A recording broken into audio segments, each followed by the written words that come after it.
Chapter 9. Deep Trouble. The thought of being sent away to school haunted Hans. "But boys are supposed to go away," Luncheon told him. "Father did. He even went piggyback," she giggled and added, "Ask Aunt Lena." Aunt Lena explained that when Father was 5, an older relative carried him piggyback to school in Mainsfield. It was too far to walk, she said. Hans learned that Father had gone to school there for 8 years. He called the teachers tyrants and jailers. The teachers sat at a high desk with a birch switch the size of a garden broom. Once Father had been birched 15 times in one morning because he did not know his Latin grammar lesson, but he had not been taught how to do it. There were so many students of different ages in the room, Father had been overlooked. When Father went to school, if any student used a German word instead of Latin, a classroom spy would shout, "Wolf!" A wooden donkey's halter was hung around the offender's neck for punishment. Hans shuddered. He would hate to have a donkey halter around his neck here at the Black Cloister, but he had to admit he gave his tutor, Herr Weller, cause enough. Aunt Lena mused aloud. "Sometimes I think your father's early school experience led him to use German in the church. At any rate," she went on, "when he went to Eisenach and attended the parish school of St. George, he liked it very much and always speaks of his dear Eisenach." Hans found out that before Father went to Eisenach, he had gone to Latin school in Magdeburg, run by the Brethren of the Common Life. "How old was he?" Hans asked. 14. "Older than I am now," Hans reflected, and felt a surge of hope. Maybe he wouldn't be sent away just yet. But he knew Mother and Father were still talking about it. If only he could do better in Latin and music, the very things Father was so good at. At bedtime, Aunt Lena told the children about Father's school days. In Eisenach, Father played the lute, and in the customary way, he and other schoolboys went from door to earn food with their songs. They were called crumb seekers, Aunt Lena explained. "I wish we could do that," little Martin said. He was always ready for any action. "We can't go around begging," Luncheon told him. "People would think Father wasn't taking care of his family." "But we're poor, aren't we, Aunt Lena?" Martin asked. She smiled. "Some people might think so. Mother is always worrying about how she's going to feed so many people. And God always provides, just the way Father says," Luncheon assured him. "We have a vegetable garden, fruit trees, fish ponds, and cows. People send gifts all the time." Hans agreed, but he continued to worry about being the son of a famous father. If only Grandfather had remained a peasant instead of becoming the manager of a mine. Father had always said he thought God had never given more than he gave to the peasants: cheese, eggs, butter, oats, barley, apples, and pears. Hans smiled, remembering once when he was little Father had asked him, "How much do you think you cost me yearly?" Hans had said, "Father, you don't buy food and drink, but apples and pears cost a lot of money." Father had smiled and said it was the other way around. Later, Father talked about foolish grown-ups who thought nothing of what God gave them to keep them alive, but valued highly things without worth. Sometimes Hans heard houseguests talk about Father's background. Dr. Luther's father couldn't be a peasant. He mined copper.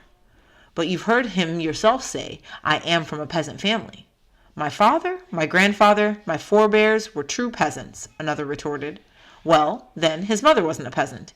"Yes, she was. Dr. Luther said himself that she carried wood on her back from the forest." "But everyone did that.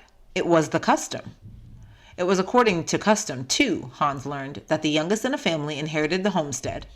Grandfather was the oldest of 4 sons, and he had to leave and make his living elsewhere. When he married, he and grandmother settled first at Eilsben, where Father was born. By questioning Aunt Lena and listening to people talk, Hans learned about Father's boyhood in bits and pieces. Mining people where grandfather and grandmother lived believed in spirits, demons, and devils. Grandmother was sure that the death of one of her children was caused by a neighbor who was a witch. Hans heard Father tell a houseguest, "My father once whipped me so severely that I ran away, and he was worried that he might not win me back again. I wouldn't beat my children, lest they should become shy and hate me. I know nothing that would give me greater sorrow." Father explained that his parents wanted the best for him, but treated him more roughly than they should have. Grandmother had once beaten Father until he bled over a single stolen nut. "Too much strictness makes a child numb," Father said. "When you punish, see that there is an apple by the stick." Many guests were curious about the religious training of children at the Black Cloister. Though I am a learned doctor, Father said, I haven't yet progressed beyond teaching my children the 10 Commandments, the Creed, and the Lord's Prayer. I still go over these every day with my children. He explained the Sunday devotional hour. The whole family, including students and hired help, gathered for worship. One of Father's helpers, Veit Dietrich, took notes on Father's talks. Every child who could read took turns in reading from the Bible after the prayer and before meals. Visitors often inquired what the children would be when they grew up. Hans still cringed every time someone asked about that. It brought up the same questions that had bothered him for a long time. Each time he tried to compare himself to Father. How could he compete? What could he ever do that would amount to anything? Did you know that Grandfather wanted Father to be a lawyer? Lenchen asked Hans one day. He was very angry when Father became a monk.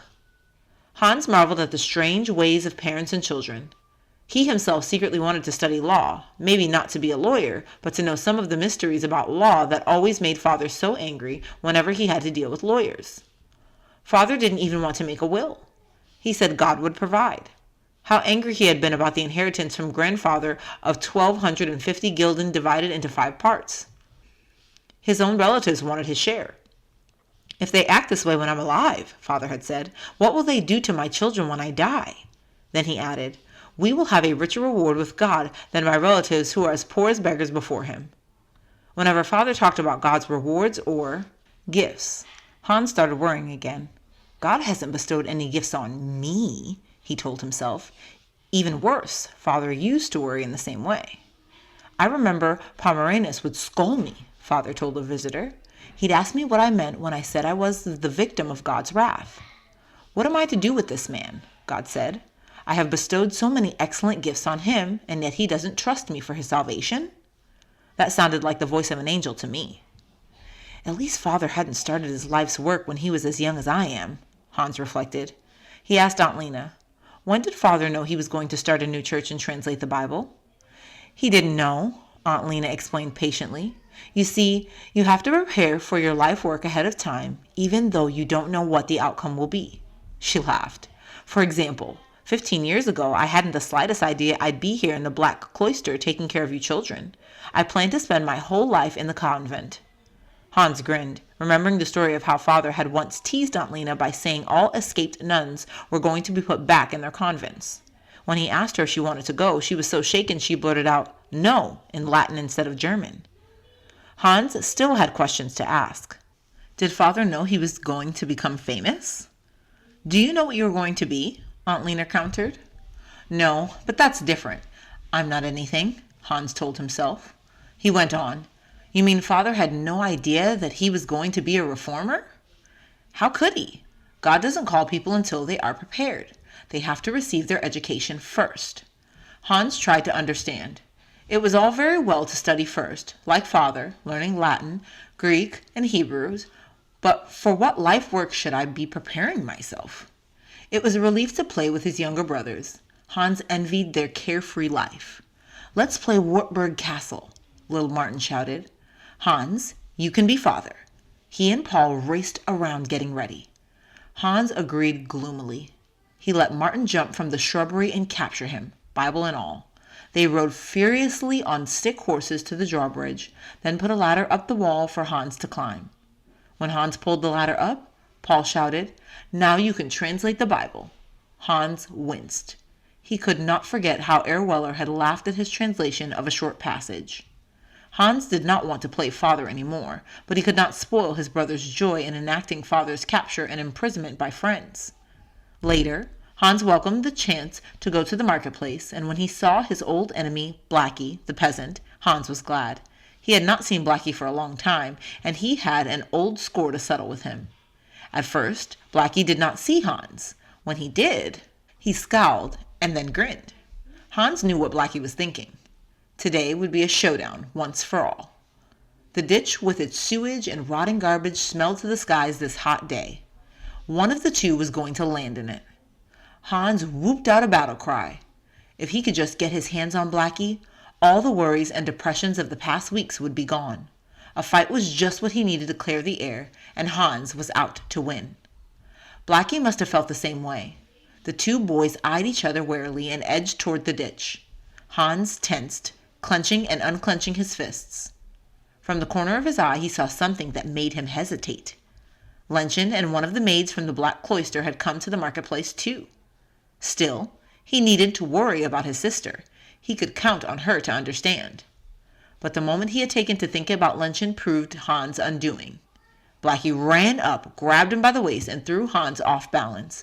Before he could recover, Blackie simply waltzed him to the edge of the ditch, gave him a shove, and it was all over. Hans flailed his arms. The stinking muck splattered his face, matted his hair, and sloshed around him when he tried to get on his feet.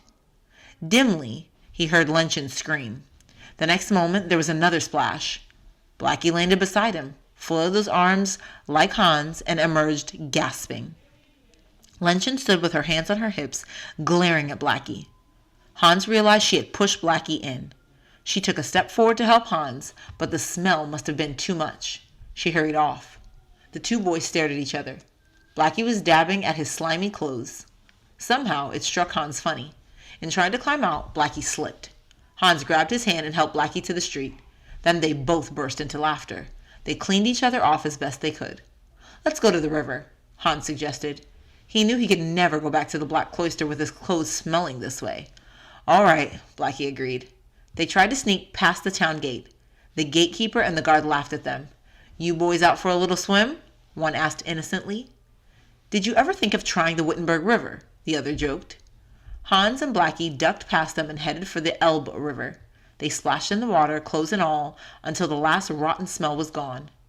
"You don't go to the marketplace often, do you?" Blackie asked on their way back. "I've been watching for you." "You have?" "Well, I have to stay at home and study a lot." "What do you study?" "Latin, mostly." "Do you have to be rich to learn Latin?" Hans laughed. "We're not rich. You just have to study, that's all." Blackie surprised Hans by asking, "Do you think someone like me could learn Latin?" "Sure. I'll teach you if you want to start." "But I'm only a peasant."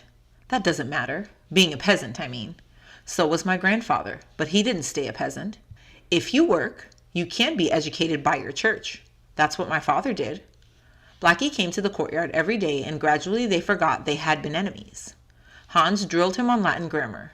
To Hans's surprise, he found that teaching Blackie helped him in his own study. Blackie worked hard to memorize all the Latin Hans shared with him. By the end of summer, Blackie had caught the attention of a priest. "I'm going to be educated for the church," he announced proudly one day. "I'm going to be a priest." How fast things had happened. Now Blackie knew what he was going to do with his life, and Hans still didn't know. How would he ever find out?